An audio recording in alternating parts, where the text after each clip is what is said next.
Should we get into the thing that I am still absolutely buzzing about? I Oh, tried to tell you. When everybody said it wasn't happening, when everybody said it was dead, everybody said he was the devil.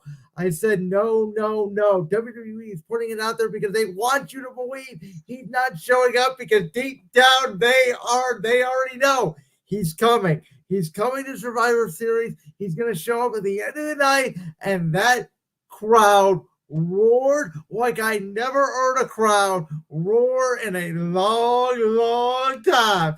Shake Magnet Punk, Phil Brooks, CM Punk, as he said on Monday Night Raw, is home.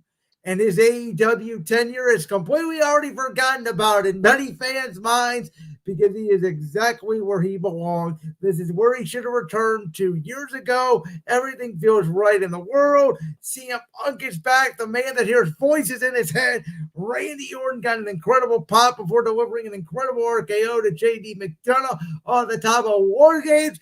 Survivor Series with a perfect pay-per-view. WWE Monday Night Raw was a really good show. It is feeling so good right now. Randy Orton and CM Punk are back in the WWE, and I cannot be more happier. I'm still buzzing 4 days later. are you planning on going to Monday Night Raw on December 11th when Well, it comes I to was Rock? before this news. I already had my tickets. I had them immediately when it came out. I will be there, and I cannot wait. Hell no, I am not going to Monday Night Raw on December 11th at Rocket Mortgage Fieldhouse. Um, I'm not going to get into the reasons why, but because it's personal for me. But yeah, first I want to talk about Randy Orton's return. I loved the way they had Randy come back. Because first, Rhea comes out with the Money in the Bank briefcase, and it looks like Damien's going to cash in, and we were going to have a championship match. And then I hear voices in my head starts playing, and there's Randy Orton, and it stopped the Money in the Bank cash in, and it was great. But then at the end, CM Punk came back. I am not happy about this. Friday Night SmackDown just became a much better show to watch over Monday Night Raw. I am not going to watch Monday Night Raw. One, because the War Games storyline between the Judgment Day, Cody Rhodes, Sami Zayn, Jey Uso, and Seth freaking Rollins is over. Like that feud is over, so there's not really any intriguing storylines. Two, Cody Rhodes is on Monday Night Raw, and you know my feelings towards him.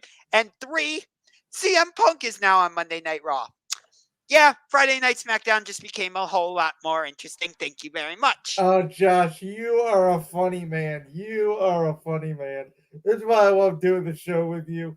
The thing we both disagree on the most, and it's really no surprise because the thing everybody disagrees on the most is professional wrestling because it is a different taste for everybody. Everybody has different flavor. Everybody likes different things.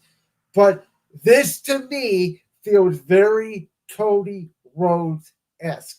Remember when Cody Rhodes left AEW? He was essentially booed out of the building. Nobody liked Cody Rhodes. WWE people did not want to see Cody Rhodes come back. And the minute he popped for WrestleMania 38, he was, basically held with open arms and became one of the biggest baby faces in the company. I'm not saying CM Punk is going to become one of the biggest baby faces in the company, but CM Punk for right now is being universally praised to the point where I think if you put him with Seth Rollins right away, people are going to be cheering for Punk over Seth Rollins more likely than not. I do think Punk will eventually turn heel. I think we get Punk and Rollins at WrestleMania 40, but I think CM Punk for this return, like people feel a lot of the same sentiment as the way I feel. And that is the fact that, yes, he did return to AEW in 2021. That's all great. But with all the drama and all the backstage and all the issues that happened in AEW, let's just forget it ever happened. This is what people really wanted in 2021. And the fact that Triple H, the man that basically caused him to quit along with Vince McMahon in Cleveland, out of all places, in 2014, January 27th. I was there. I was in the building that night when he walked out right before the show. And the fact that he will be here in a couple of weeks again just seems surreal. I understand that. First of all, I think even with the loss of Punk, AEW is going to be just fine. I don't know about that. We re-signed MJF. We brought in Will Ospreay. I know that the Young Bucks are being a little bit petty right now. I get it, but they'll come around. It'll be okay. Full Gear was a fantastic pay-per-view. Wrestle Dream was great. I think AEW is going to be just fine. By the way, I know that this is off topic. I do not like the way Adam Copeland is being booked in AEW. I don't understand the feud with Christian. I think having a match on Dynamite, I would have preferred to have it at Full Gear. I think you're throwing away a free match on television. I think you need to build it up to the next pay-per-view. I think it's Revolution in February if you're going to do that. No, it's World's End on December 30th. I don't like giving away this marquee match on a random show on Dynamite on December 6th. I don't get it. I don't understand it. I think I know what they're doing because that show is going to be in Montreal at the Bell Center. So what they're probably going to do is have Adam Copeland win the TNT title there, and then they'll probably build up to the rematch at World's End on December 30th, which we already have a match confirmed for that pay-per-view. This is not something AEW and Tony Khan usually does. Usually, it's like 2 weeks before the pay-per-view, and it's like, oh shit, we actually have to put matches on the card. And that's when you start hearing, oh, this match is happening and this match is happening. Yeah, it's the old Vince McMahon. I keep telling you, Tony Khan is literally young Vince. That's what he is. But we already have a match confirmed. It will be MJF defending the AEW World Championship in his hometown of Long Island, New York, against Samoa Joe. These two already had a match against each other at Grand Slam in Arthur Ashe Stadium in New York City, where MJF successfully retained the AEW World Championship.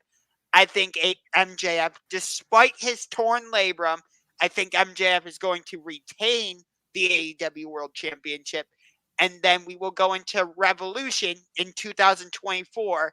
And that is where the Devil story will kick in. Who do I think the Devil is?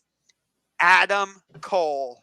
Hey, Josh, before we get out of here for the night, I only got one thing to tell you.